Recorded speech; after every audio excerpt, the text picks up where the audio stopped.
Bonjour et bienvenue à cette première capsule de Proverbe 31. Je suis très excitée de pouvoir faire ce programme avec toi.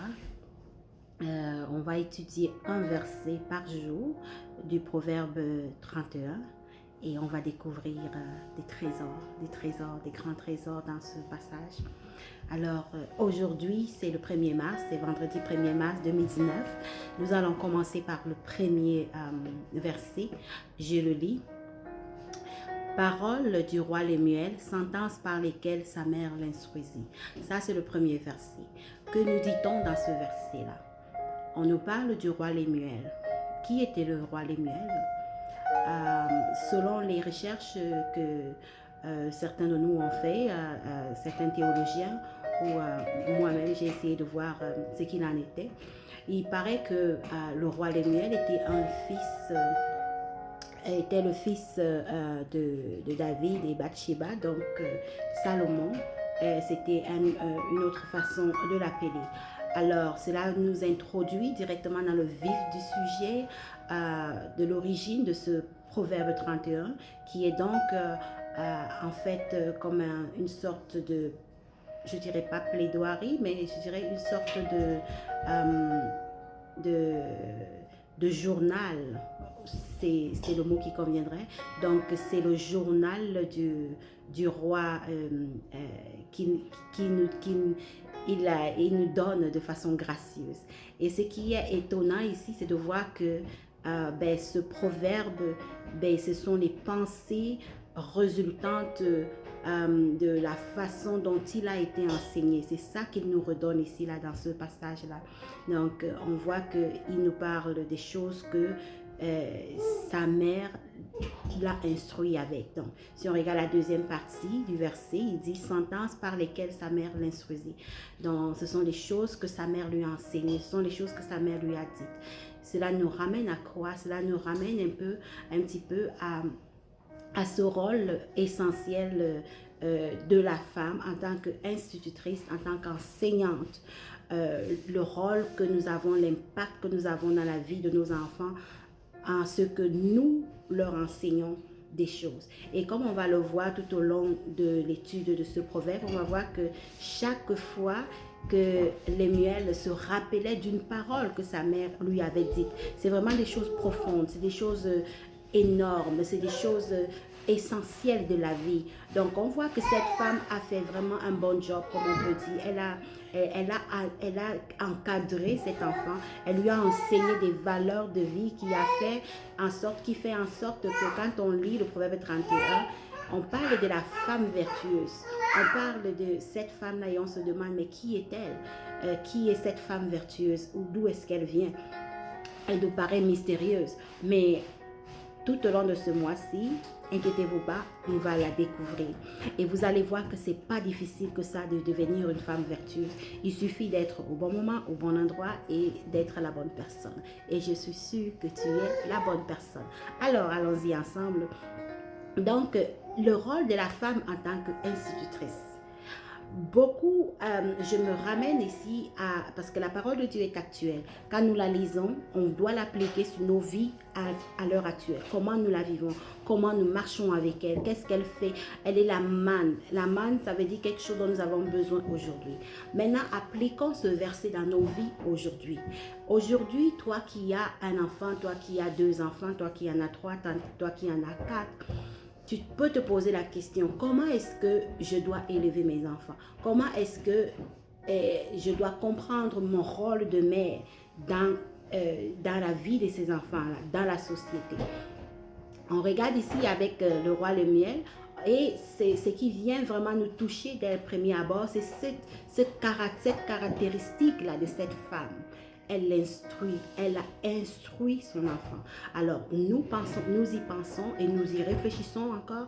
On se dit, si cette femme-là a instruit son enfant, pour nous, cela signifie encore que l'enfant que tu as, ce n'est pas au gouvernement de l'instruire, ce n'est pas au système scolaire de l'instruire, c'est à toi, maman, que revient la charge première d'enseigner ton enfant.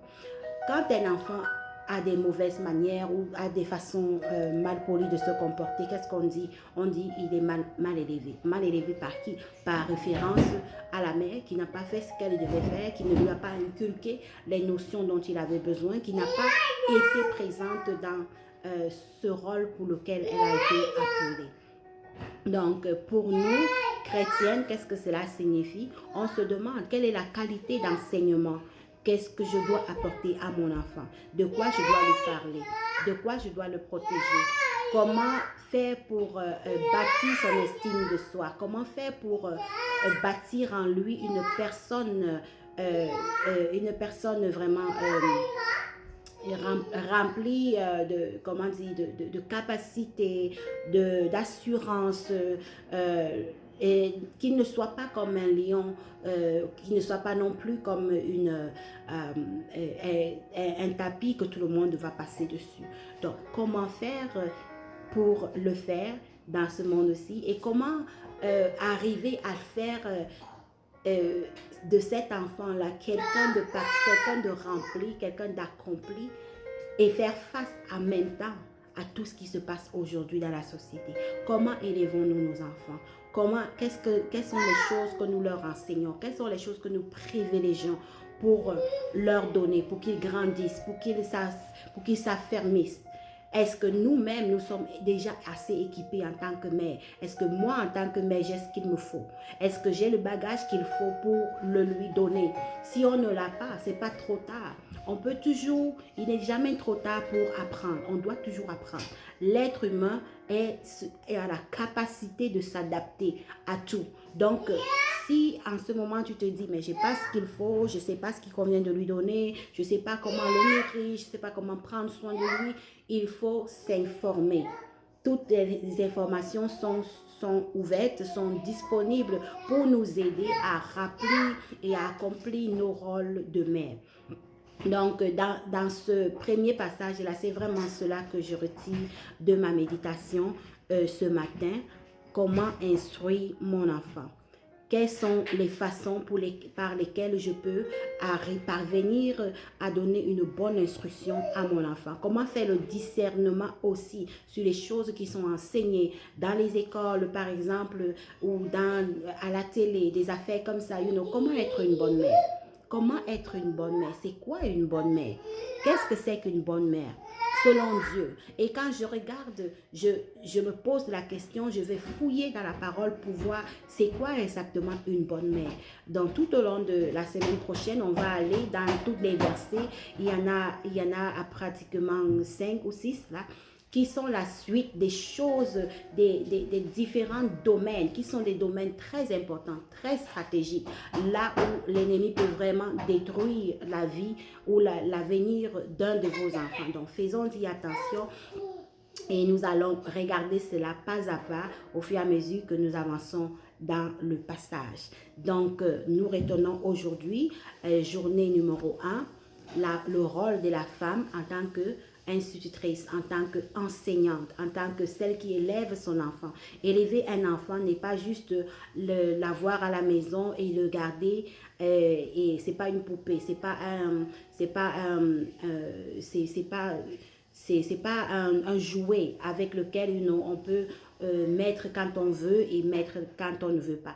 On a besoin de savoir que c'est un être à part entière qu'on est en train de bâtir. Nous sommes co-ouvriers avec Christ en ce moment-là parce que la Bible déclare que les enfants sont un bien temporaire que l'Éternel nous donne.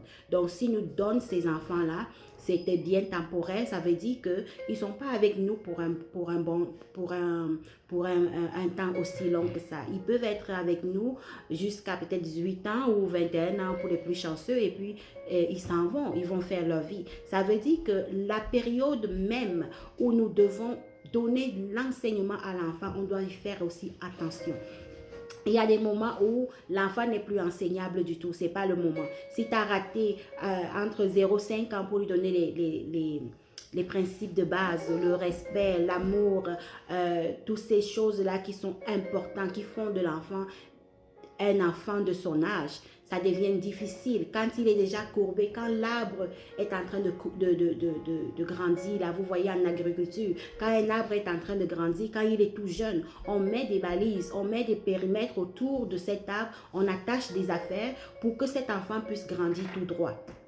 Et s'il n'y a pas ces trucs-là, l'arbre va pencher de tous les côtés, n'est-ce pas? C'est la même chose avec l'enfant. Si on ne met pas les balises, si on ne met pas la protection tout autour, si on ne met pas les soutiens autour de cet enfant-là, il va grandir n'importe comment et il se raccroche.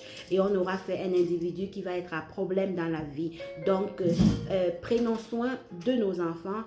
Donnons-leur de l'éducation de base qu'il faut, donnons-leur de la bonne nourriture aussi, sachant aussi choisir ce qu'il faut pour eux, pour regarder, pour écouter leurs études. On veille sur ce qu'ils apprennent à l'école, qu'est-ce qu'ils apprennent, à quel niveau il est, a-t-il besoin d'aide, a-t-il besoin d'encouragement.